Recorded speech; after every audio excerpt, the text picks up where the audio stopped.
Assalamualaikum warahmatullahi wabarakatuh. Salam sejahtera untuk kita semua.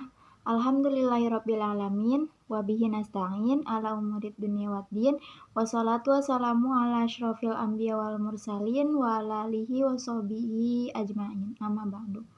Perkenalkan, nama saya Cantika Puspita dengan NIM 222320400004, yaitu dari Prodi Pendidikan Matematika semester 1 STKIP Sinar Cendekia.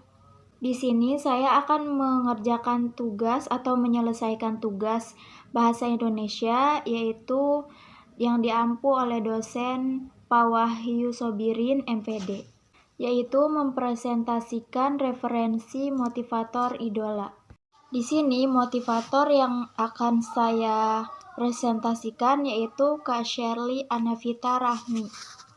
Berikut ini adalah biodata dari Kak Sherly Anavita Rahmi beserta gelarnya, yaitu di mana beliau adalah seorang konten kreator di YouTube dan juga sosial media berkebangsaan Indonesia.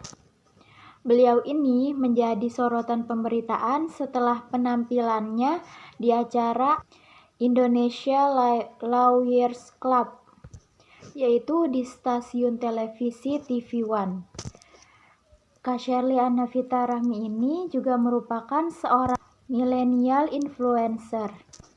Kak Sherly ini memiliki beragam prestasi yang ia pernah raih, dan ia juga menjadi seorang pembicara di mana ia selalu kerap diundang di acara anak-anak muda. Selain itu, ia juga aktif sebagai motivator anak kepemudaan. Sherly juga mendirikan SIA atau Sherly Enlightenment Academy. Sebagai bentuk pengabdiannya kepada masyarakat, lembaga tersebut bergerak di bidang public speaking SIA di Indonesia. Beliau ini lahir di Aceh pada tanggal 12 September 1992 atau sekarang umurnya 30 tahun. Riwayat pendidikannya, beliau ini pernah kuliah di Universitas Teknologi Swinburne, Universitas Pramadina Jakarta, dan lain sebagainya. 3 video beliau yang sudah saya analisis di YouTube yaitu Kunci Sukses Anak Muda, Cara Menyikapi Kenyataan pada Saat Gagal, dan Tips Membangun Personal Branding. Untuk video yang kedua yaitu Menyikapi Kenyataan Karena Kegagalan atau Karena Gagal. Nah, di sini kata beliau, gagal bukanlah akar dari segalanya. Gagal adalah fase di mana diminta oleh lingkungan, kondisi, bahkan oleh Tuhan Yang Maha Esa, Yang Maha Kuasa untuk belajar.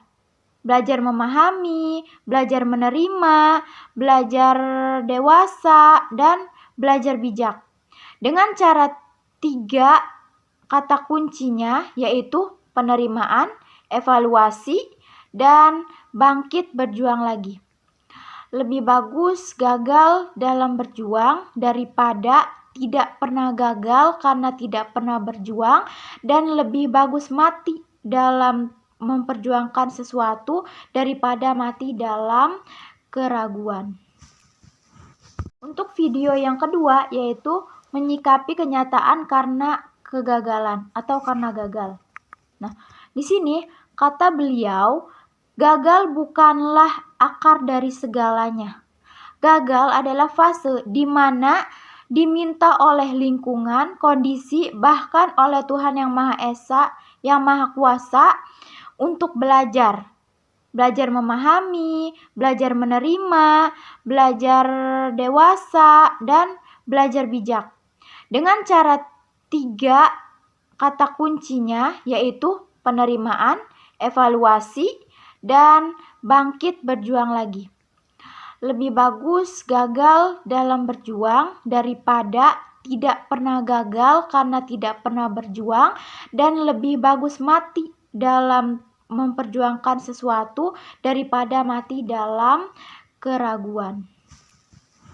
Untuk video yang ketiga atau yang terakhir yaitu membangun personal branding. Nah, kata beliau, secara sederhana personal branding ini dapat diartikan sebagai seni membentuk perspektif orang lain terhadap diri kita. Kita tidak bisa mengatur persepsi orang lain, tetapi kita bisa mengarahkan persepsi orang lain. Ini yang disebut seni dalam personal branding.